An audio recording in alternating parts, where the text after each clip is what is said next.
All right.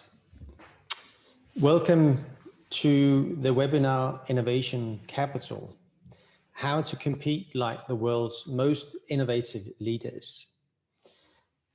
Great leaders of innovation know that creativity is not enough. They succeed not only on the basis of their ideas, but because they have vision, reputation, and networks to win the backing needed to commercialize them. It turns out that this quality, called innovation capital, is measurably more important than innovation, than just being creative.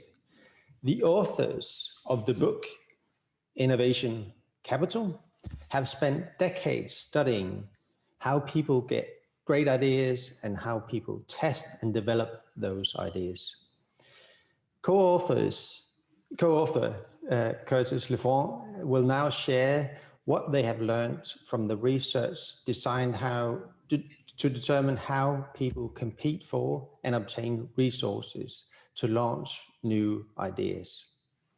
Because how can you build a personal reputation for innovation? What techniques can you use to amplify your innovation capital? And what it means to provide visionary leadership and how you can achieve it. It is our great pleasure to work with Curtis Lefrandt. And Curtis is the CEO of Innovators DNA. The firm supports and consults some of the world's most innovative companies. And Curtis's firm also develops the Forbes list of the world's most innovative companies. Curtis also teaches on our programs where we help individuals and firms with their innovation capabilities.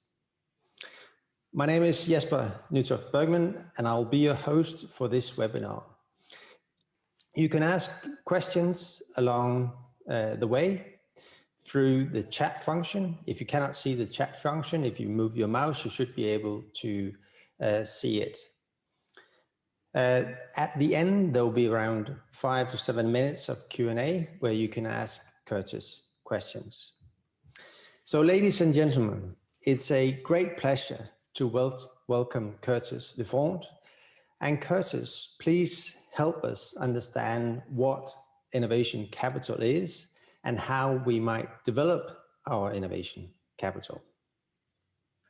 Thank you so much, Jesper. Really appreciate that warm introduction, and it's a pleasure to be here with all of you. Jesper teed up the conversation we'd like to have here perfectly as we talk about some of these different elements. This is the introduction and the agenda that we had in mind. Obviously, this is a fairly short webinar. We've got just a few minutes here to share a couple of key ideas and concepts, hopefully that will pique your interest, give you a little bit of a useful takeaway, and allow you to continue the conversation and the journey back on your end. So I'll do a quick intro here. I want to put a plug in for your personal creative capacity. That's something that we know without a doubt through the research. And then as Jesper noted, in particular, there's many different topics we could talk about with regards to innovation, but we thought we would spend a moment on this important skill and capability around what we call innovation capital. So just by way of very quick introduction, Innovators DNA, we have the privilege of being able to support and teach at AVT. And part of what we do is we work with individuals and organizations to build world-class innovation capability. And innovation capital is a part of that. These ideas come from academic origins, places like AVT, as well as Harvard and MIT, Stanford, INSEAD, etc. And as Jesper noted, a big source of our inspiration is studying the world's most innovative companies. This is a list that we generate. So just as an example, we had a chance to interview Elon Musk and his executive team last year. Same thing with Jeff Bezos and many of his team members. And they have incredible processes and skills and innovation capital that allow them to innovate over and over again. So that's just a little bit of context for where these ideas are coming from. You know, I just want to spend a moment on your personal creative capacity. Our first body of work was really around what we call the innovator's DNA, this notion of where do disruptive ideas come from. We then have a second book called The Innovator's Method that's looking at the processes of innovation. But from these two books, we want to call out a particular point that you may or may not be aware of, but the majority of the world out there believes that there are haves or have-nots when it comes to innovation. In other words, you or your peers, your colleagues, your direct reports, maybe even your family members, your children have this belief that I'm either creative or I just don't have it. And it's not something that I can participate in. And you couldn't be further from the truth. We want to dispel this myth that there are left brain and right brain individuals, and instead help you understand that it is so much more about how you nurture your creative capacity. Okay? You are a tremendously creative individual, right? And instead of asking, oh, am I creative or not? We would ask you to shift your mindset and instead ask yourself, how can I tap into my creativity? Help your children understand, hey, how can they tap into their creativity? It's a wonderful message of hope, okay? And there are many different answers. Okay? One of these, one of our bodies of research is around the ideal characteristics. Okay? Can you develop more of a beginner's mindset? Can you have more resilience and grit? Can you have greater comfort with ambiguity or a bias for action, etc.? We have 5 discovery skills that we've learned are incredibly vital to unlocking creativity. And then we have these processes of innovation. Can we go deep with design thinking and customer immersion? Can we run rapid experiments and build prototypes to test our assumptions? Okay, there's a lot of rich material here that you can utilize to develop and extend your creative capacity. Okay.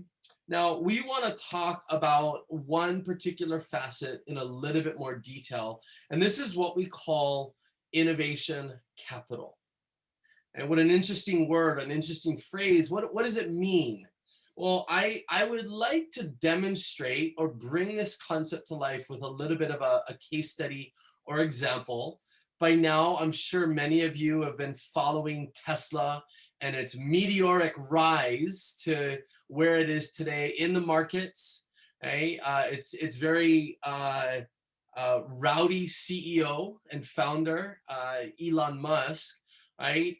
Maybe some of you have invested in Tesla and caught some of the latest surge together with Bitcoin and blockchain and all of the madness that we're seeing in the markets. But there's something very interesting that is going on and has frankly been going on for maybe a decade or more. Now, I want you to just kind of follow along here, and maybe you could type in the chat if you know some of the answers. But I'm going to ask you to just see if you can guess for a moment. How many cars did the Ford Motor Company manufacture in 2019? And what is their market cap today? All right, let's go ahead and reveal. Let's take a look. So they made 17 million cars that were sold. Okay, and they have a decent sized market cap, $48 billion. Ain't nothing to sneeze at. Now we can continue on. One of the largest manufacturers of cars in Europe. Right, we've got 11 million and $127 billion market cap. Okay, great, interesting, very, very successful. Toyota, a similar sized market volume here, but almost double in market cap. So these are incredibly valuable automotive manufacturers. And then let's go to Tesla, right? Maybe we would expect them to be, somewhat similar, and we're not even close, right? We're not even at a 10th of what some of these other automotive manufacturers are at. So in 2019, less than 400,000 cars manufactured, and yet just astronomical, right? The market today values Tesla at $700 billion. So what is going on here? Right? Why the discrepancy between what seems to be the actual value of Tesla versus what the world is valuing it at today? A big part of this is what we would call innovation capital, and the ability that Elon Musk in particular has to tell the story of Tesla. Okay? And if you haven't heard of Tesla's master plan series, I highly encourage you to go on the web, look it up, and read about it. But this is Elon Musk going out and sharing his vision, his master plan for Tesla's innovation roadmap with the world. And that is part of why the world has said, we buy into this, and we're going to value Tesla at this incredible amount. And the funny thing is, if you look at other highly innovative individuals, right, like this individual right here, Mark Benioff, CEO and founder of Salesforce, okay, they call out the same thing. In fact, he uses the term right here. Okay, my ability to generate consistent innovations for this organization is derived from what I might call innovation capital. This ability to come up with, communicate, and then achieve a vision, okay, for new products, new services, new offerings over and over again. And this is something that is tied to me. To some extent, it's tied now to Salesforce. But as new leaders come into play, they're going to have to accrue and develop their own innovation capital. That is what it means to be an innovation leader.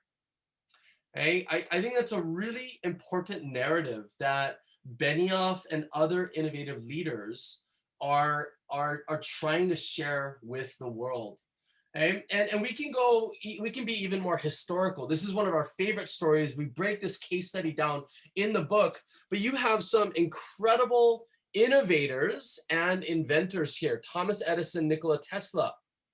Right? I'm sure many of you know Edison. Tesla obviously is the namesake of Tesla, the company today, because Elon Musk admired Nikola so much. And you can see here just a snapshot of these incredibly prolific and creative individuals. These are some of the innovations that they are responsible for generating and bringing to life. Okay? Now, we want to make a point, a little bit tragic, honestly. Okay? On one end, we have Edison, who was not only a wonderful inventor, but he was also an innovation leader, as we would term it. And Edison was able to go on. He was able to commercialize his offerings. He was able to form what eventually became General Electric and profited greatly from it. He won the Congressional Medal of Honor. Inventors Day here in the US is named after him. Okay? And then in contrast, you might argue equally prolific, equally successful as an inventor, absolutely abysmal when it came to innovation capital. And his personal fortune suffered as a result. He was not able to communicate his ideas effectively. He wasn't able to raise capital or garner support, investors, team members to bring his ideas to life. He actually died alone and penniless in a hotel at the end of his life. And so a little bit of a cautionary tale about this extraordinary individual and the lack of innovation capital and how he suffered from that. You will see this story, now that you have the lens to look for it, play out over and over again. And you will find individuals that might be incredibly creative, extraordinary inventors, but they need additional support and help. Okay? There's an ongoing narrative, right, and has been for many years, about the Woz, Steve Wozniak, right, paired with Steve Jobs. Woz was an incredibly gifted technical inventor. right? You could argue that he was behind a lot of the core technology that drove Apple's early success. But it wasn't until Jobs came by, partnered with Woz, and was able to bring innovation capital to bear. And obviously Jobs was a genius at this side of the equation, telling stories, spinning his reality distortion field, some of these wonderful elements. So that's a little bit of setting the stage for innovation capital. Hopefully that makes sense and it impresses upon you the importance of innovation capital. Now, hopefully by this point, you're nodding your head saying, okay, yes, I get it. Innovation capital, it's important. So what? Next, what do I do? How do I garner? How do I develop my own innovation capital? Well, from our research, we have 4 primary tenets that we have uncovered that we believe can help you to develop your own personal innovation capital. There are 3 subtypes of capital that you may already have some element of that you can also develop further. So what we call human capital. How can you accrue the relationships and the support you need from investors, from sponsors, from colleagues and team members? Okay? What we might call social capital. Okay? How can you help bring people along, convince them that this is worth their time? And then lastly, from a sub-capital perspective, reputation capital, a really important one here. But how do you actually develop a name and a brand and get known within your community, within your organization? Say, oh yeah, Jesper, AVT, this individual is really good at innovation. I'm going to turn to them for that.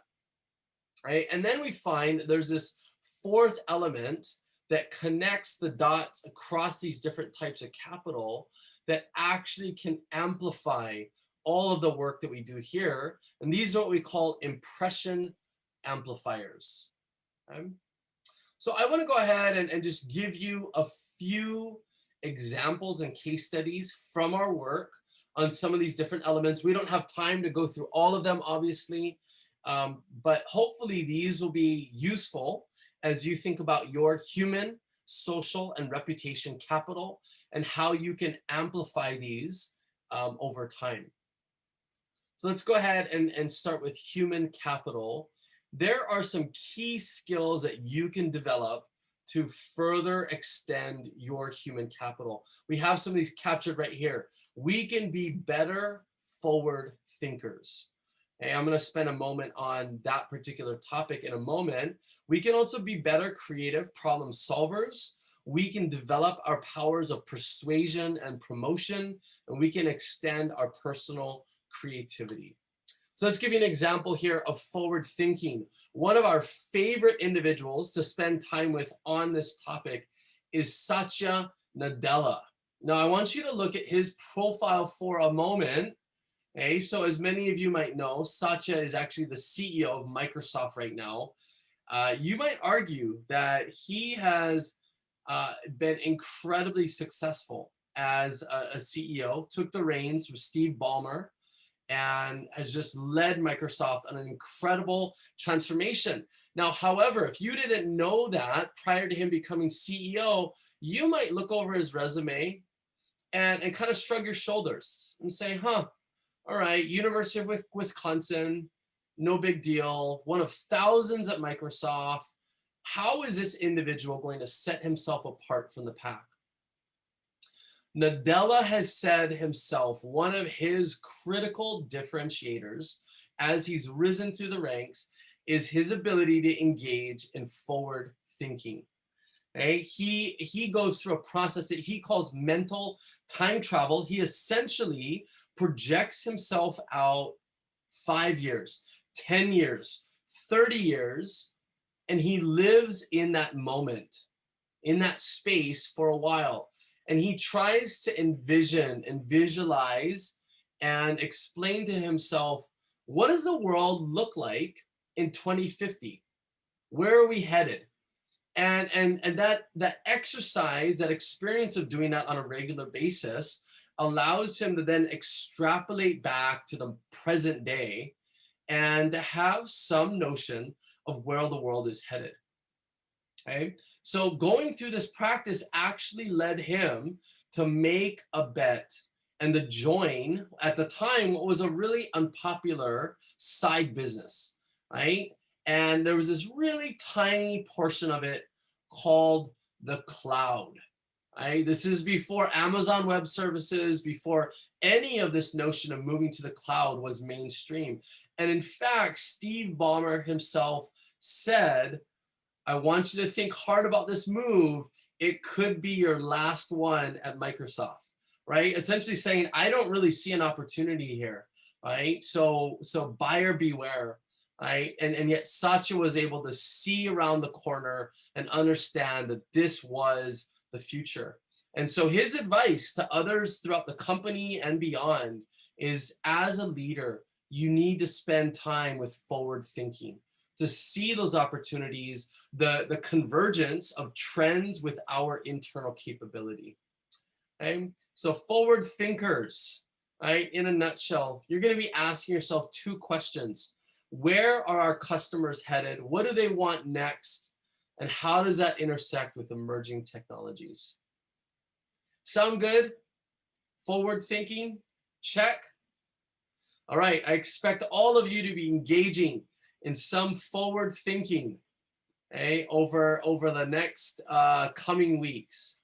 And I see that we have a hand raised. That might have been confirmation. If you have a question, I'm going to ask you to go ahead and enter it in the Q&A, or hold it to the end of this particular session. I think we'll have a few minutes for Q&A here in a moment. So reputation capital. I'm just going to spend a moment here as well, and then we'll go ahead and conclude.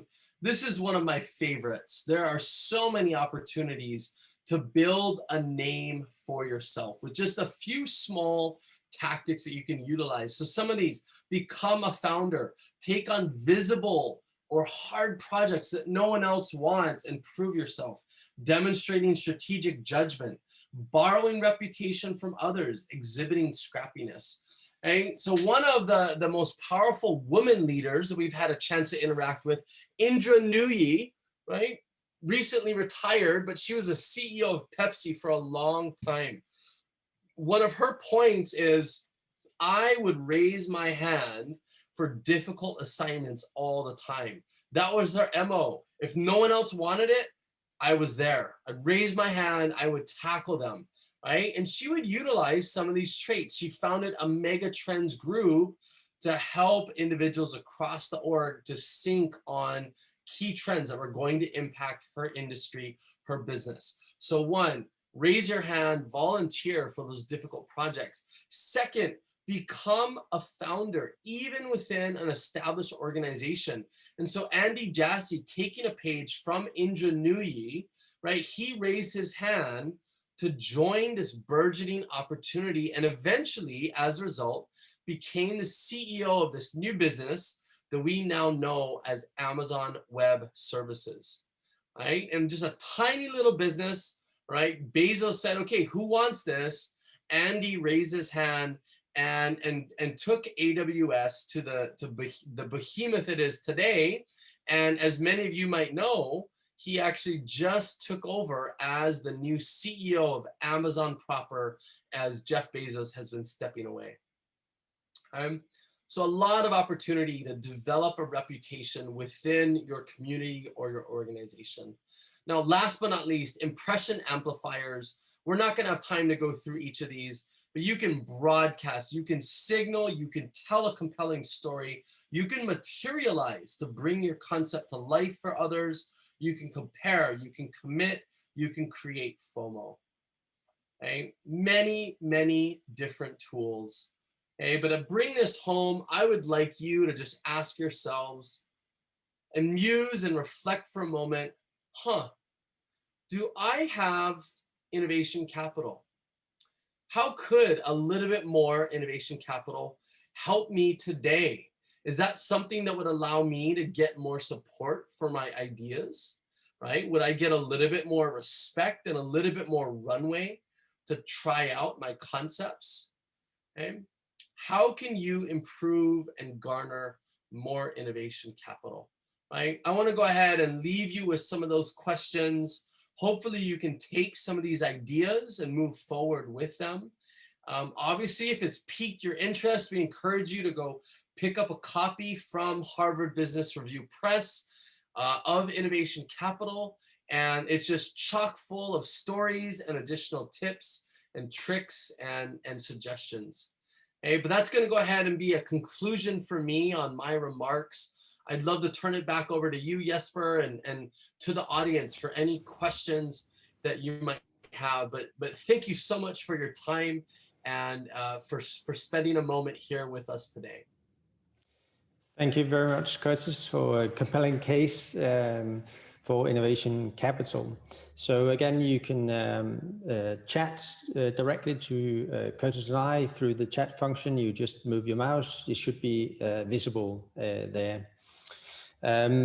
So Curtis, you mentioned a lot of capabilities or skills that we could basically adapt or use more of.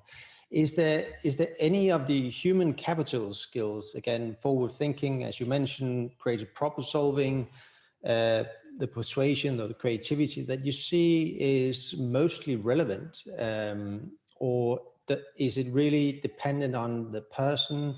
So you see in each of the categories, you could have great leaders or great individuals using each of these skills, or how is there anyone that's more pervasive through the studies that you've done? Or yeah, what a great question to kick off with, Jesper. So here's how I would think about it, and I would say the same for all of these different elements here. I really think it's about trying to first understand what are my objectives. And then you can be selective about the tools that you're going to apply, right? I think forward thinking is really great for developing a vision, right? It's getting a perspective and a point of view on where is the world headed. And if you don't have that today, you probably should get one, right? As we can see, the world is changing so incredibly rapidly. And so I think forward thinking is really helpful for that.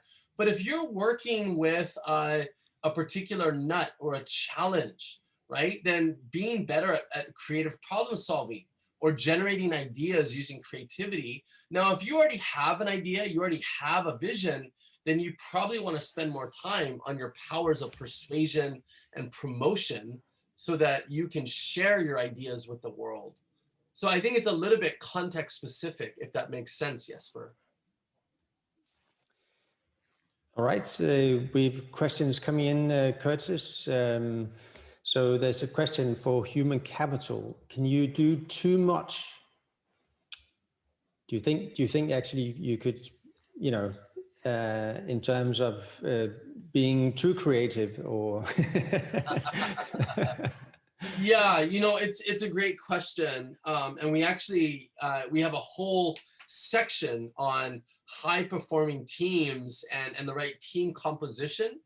So I think you absolutely can over rotate sometimes.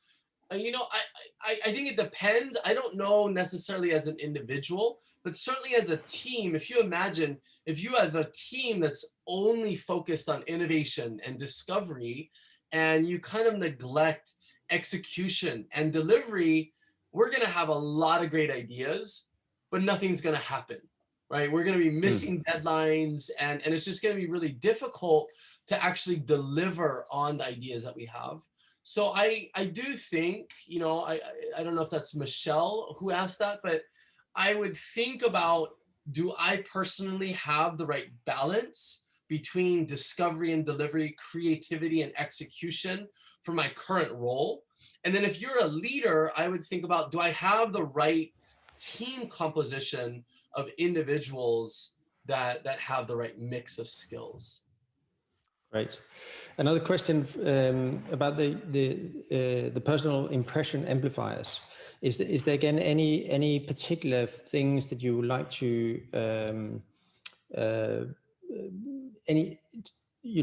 to highlight as opposed to others, whether that's broadcasting, signaling, storytelling, or are they equally important, you would say, in your experience?